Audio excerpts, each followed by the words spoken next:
नमस्कार. मी संदेश नाईक. ऐकूयात काही ठळक घडामोडी. राज्यातल्या नवनिर्वाचित सरकारच्या मंत्रिमंडळाचा शपथविधी उद्या रविवारी संध्याकाळी 4 वाजता नागपूर इथं राजभवनात होणार आहे. राजभवनातून ही माहिती देण्यात आली. येत्या सोमवारपासून राज्य सरकारचं हिवाळी अधिवेशन नागपुरात होत आहे. भारतीय राष्ट्रीय महामार्ग प्राधिकरणानं रस्ते सुरक्षा आणि महामार्गावरची गस्ती आणखी वाढवण्याच्या उद्देशानं महामार्गावर राजमार्ग साथी या नावानं नवीन गस्ती वाहनं सुरू केली आहेत. ही वाहनं आधुनिक तंत्रज्ञान आणि सुरक्षा उपकरणांनी सुसज्ज असून यामुळे वाहतूक कोंडी कमी व्हायला आणि प्रवास सुरक्षित व्हायला मदत होणार आहे. यात बसवलेल्या कॅमेऱ्यांच्या माध्यमातून वाहतूक कोंडी, रस्त्यांवरचे खड्डे आणि इतर अडथळे शोधायलाही मदत होणार आहे. अभिव्यक्ती आणि संवाद यांचा मध्य साधेल अशा प्रकारे भारतीय लोकशाही केंद्रस्थानी आणणं आवश्यक असल्याचं उपराष्ट्रपती जगदीप धनखड यांनी म्हटलं आहे. ते आज नवी दिल्लीत टपाल आणि दूरसंचार लेखा आणि वित्त सेवेच्या 50व्या स्थापना दिन कार्यक्रमात बोलत होते.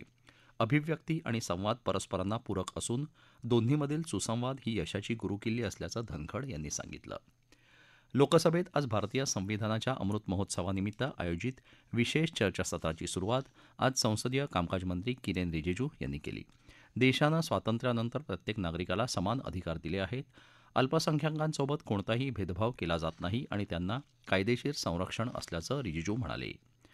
द ग्रेट शोमॅन या नावानं परिचित असलेल्या चित्रपट निर्माते दिग्दर्शक राज कपूर यांच्या जन्मशताब्दी वर्षाला आज सुरुवात झाली.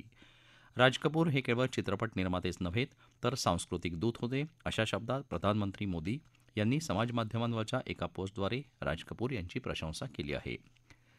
रत्नागिरी जिल्ह्यातल्या जयगडमधल्या वायुगळती प्रकरणी जिंदाल कंपनीच्या चौघांविरुद्ध गुन्हा दाखल करण्यात आला आहे. नियमित देखभाल दुरुस्तीचं काम करताना निष्काळजीपणा केल्याचा आरोप त्यांच्यावर ठेवण्यात आला आहे. 2 दिवसांपूर्वी ही वायुगळती झाली होती. दरम्यान बाधित सर्व विद्यार्थ्यांची प्रकृती स्थिर असून 69 पैकी 28 विद्यार्थ्यांना रुग्णालयातून घरी सोडण्यात आलं आहे. याबरोबरच हे बातमीपत्र संपलं. नमस्कार.